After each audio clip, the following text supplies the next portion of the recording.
Hello everyone, Charles Watts here. Welcome back to Inside Arsenal. It's the weekend. Happy Saturday. I hope you are well wherever you're watching or listening to this around the world. And what a huge weekend it is, of course. We've been waiting for it all week. Fulham versus Manchester City this afternoon, early lunchtime kickoff, and then Arsenal at Manchester United tomorrow. Interested to know how you're going to be watching that Manchester City game. Are you going to bother to watch it? I'm not. I'm taking my kids to gymnastic and ninja class. And I'm going to be sitting there, probably looking at my phone to see what the score is and hoping that I'm going to start seeing WhatsApp messages flying in with the title like, Fulham, oh my God, it's happening. But doubtful, but hopeful. Anyway, fingers crossed. Plenty to talk about today. We'll look at what Mikel Arteta has been having to say ahead of that huge game against Manchester United. We'll look at the latest Arsenal team news. A little bit worrying, perhaps. Mikel Saka, a big injury doubt, as well as Takehiro Tomiyasu. Got plenty of questions and comments from you guys as well. But the most important thing of the day, look at that if you're watching on YouTube. That is from my back garden outside, just outside London. Unbelievable bucket list moment last night. It was genuinely, I couldn't believe it. I wanted to see this my whole life. Never thought I'd see it. Certainly not standing just outside London, but look at that. Pictures from my back garden of the Northern Lights last night. What an unbelievable sight that was. Hopefully that is a good sign for what is to come this weekend. But look, moving on to Mikel Arteta, he's been speaking about the game, about Arsenal's situation going into this penultimate weekend of the Premier League season. Speaking at his press conference yesterday, he was asked if he was offered being in this position at the start of the season, would he take it? He said, I would take that pen and sign it. And it got me thinking, I was like, would you do that? I think you absolutely would, wouldn't you? No doubt about it. Going into at the very start of the season, you said, right, 2 games to go, penultimate weekend of the season. Basically, obviously, title is not in your hands, but you just need one little slip up from Manchester City with 2 games to go. I think you would have taken it. Look, we all wanted to win the title this season. We all set out with the hope of winning the title. I think if you set out with the expectation of winning the title, then you're a little bit crazy, I have to say, because how you can expect to finish above Manchester City. That certainly has to be the aim, but to actually out and out expect it, I think is not really too realistic given how good Manchester City are right now. So I think certainly by and large, most people would have absolutely bitten someone's hand off if they were offered this opportunity at the start of the season to be on this situation. Mikel was asked what his emotions will be like if Arsenal don't win the league. And he says, my brain always takes me to the players lifting the Premier League. That's what my brain is doing at the moment. I just follow my brain and my gut, and this is how I feel. And this is the way I want everybody to think, and hopefully we can achieve it. Look, Mikel, I can guarantee you that we have all sat there and thought about Arsenal players lifting the Premier League trophy at the end of the season. I certainly have. Can't get that thought out of my mind at the moment. I want it so badly. Hopefully it will happen. But as you said, when you got that juggernaut that is Manchester City standing in your way, it is not a very easy thing to achieve. Mikel was asked about going head-to-head with City over the last 2 years, and he says, we are on a journey to try and catch them and be better than them, which is the aim and what we have to do. It's an inspiration to have this level of opposition, and it makes you better if someone challenges you to go further and further on how difficult it is to beat City. He says the history of City, they are winning trophies and winning the Premier League. They've been on an unbelievable journey over the last 10 to 15 years, but we want to change that. We're trying to do everything that we can to improve and get better and better. And I think that's what the whole of the Premier League needs to do. It needs to be everyone's thought process when you're going up against City. It's easy to just sit there and accept that City are going to win everything. Yes, they're probably going to win the league this season again. Yes, that'll be 4 Premier League titles in a row, something no one's ever done before. Yes, they won the treble last season. That's the challenge. It's an almost impossible challenge. But Liverpool have shown you can do it. Maybe they've only managed to do it once, but they did show you can do it. And that's what Arsenal are trying to achieve. And I think what Arsenal have done, how hard they've pushed City over the last couple of years, is a fantastic testament to the work they've done and to the direction that the club have gone in. But getting over the line is the hardest thing, and they have the opportunity still to get over the line. They need someone to do them a favour. Hopefully Fulham will do that favour today. Doubtful, but you never know in football. But the fact that Arsenal are striving to get there and are doing everything they can to get there, I think that needs to be what other Premier League teams take. No, Liverpool did it. Arsenal have taken on the mantle now, and others have to try and follow suit, because you just can't just roll over and let City do this time after time, season after season. You've got to try and stand in their way somehow and find a way of challenging them. On to tomorrow night's game, Sunday evening's game. Sunday late afternoon's game. I'll get there eventually. Mikel, in terms of the latest team news, he was asked about Tomiyasu and Saka. Tomiyasu's obviously missed training this week. He said, we have a few doubts that tomorrow, he means today, can resolve because we have another training session. So we'll have to wait and see. There are doubts over the names that you have discussed.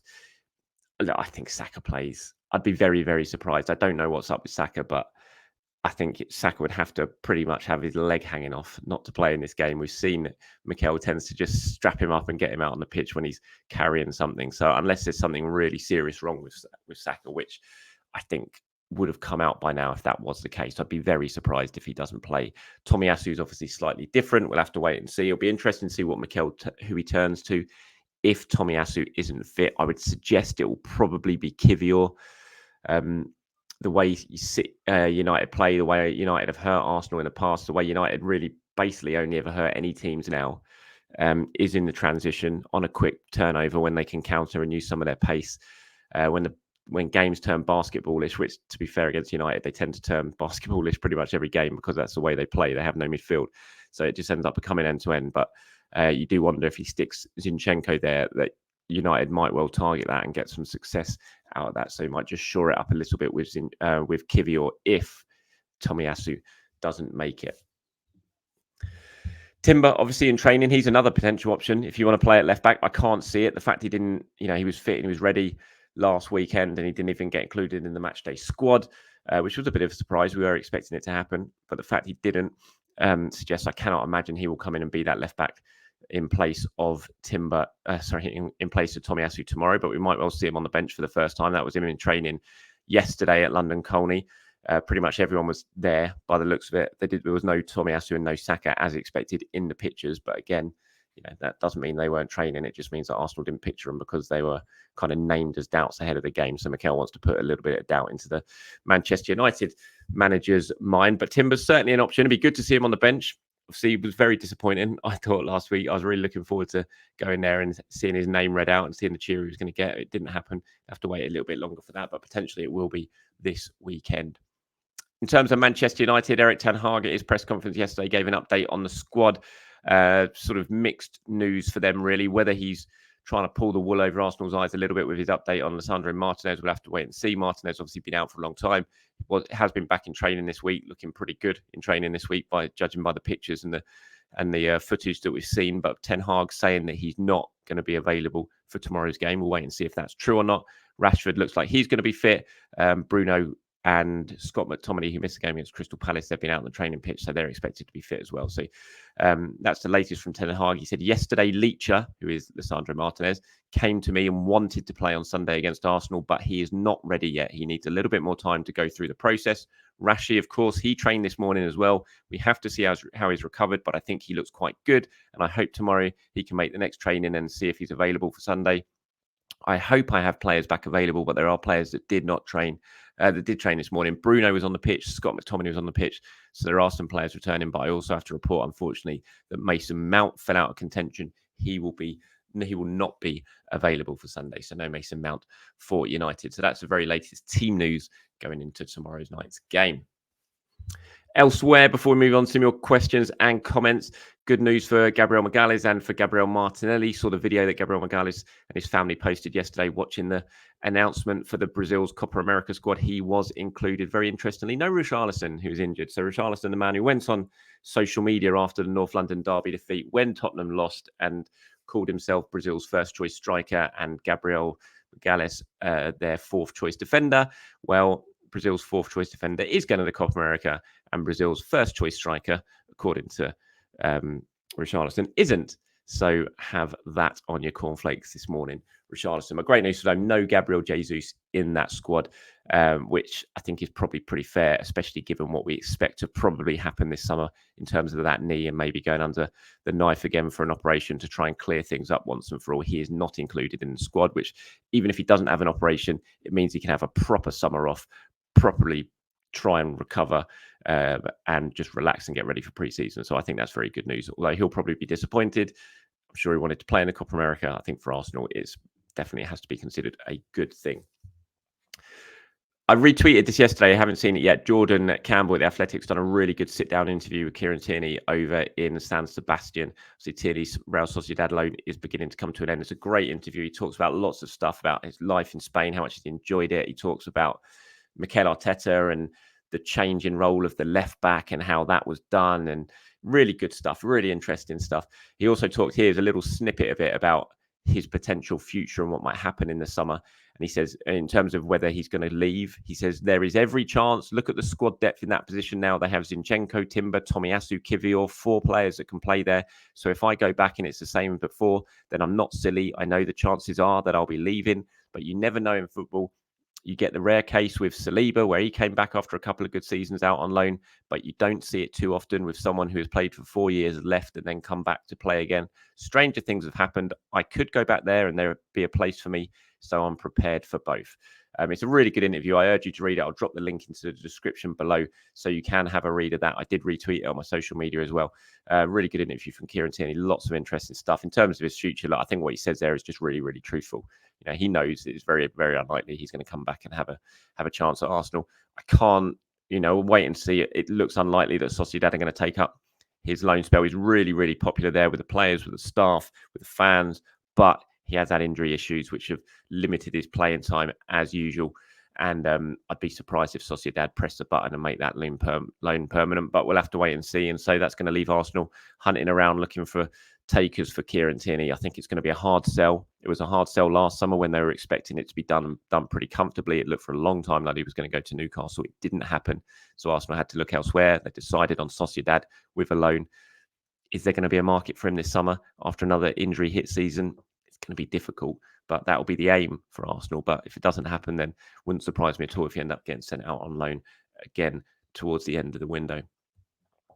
Right, moving on to some of your questions and comments before we wrap this one up. Adam here says, choose one, straight up, one choice. Should Partey depart this summer? Who are you signing? Douglas Luiz, Amadou Onana, Martin Zubimendi.